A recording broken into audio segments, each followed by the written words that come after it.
عزيزي المشاهد، قبل ما تشاهدنا ونخش المباراة اللي معنا اعمل لنا لايك حالا. يا عم اعمل لايك وصل على النبي. عملت اللايك وصليت على النبي؟ متأكد عشان نخش على المباراة.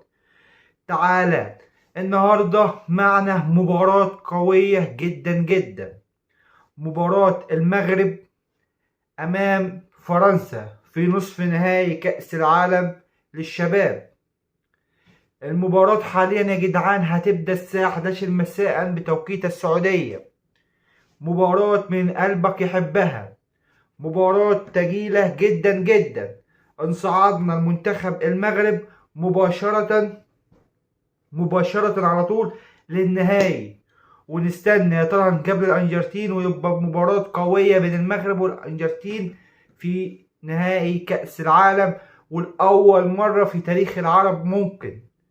ولسه الامل قدام المغرب طويل وممكن يعملها وياخد البطولة. الفرق على فرنسا اليوم، كلنا عارفين ان فرنسا حاليا والمغرب هم اخطر اتنين في المجموعة وهم اخطر اتنين في البطولة. هل يا ترى مين اللي هيكسب؟ اما على القنوات الناقلة فهتنقل على قناة بي ان سبورت اتش دي المفتوحة، والقناة التانية بس ارضي المغربية الرياضية. دولت كل القنوات الناقلة. كل التوفيق ان شاء الله اللي احنا نشوف مباراة قوية جدا جدا وتنتهي بنتيجة كويسة. وصلوا على النبي عليه افضل الصلاة والسلام، واشوفكم على خير في حلقة جديدة.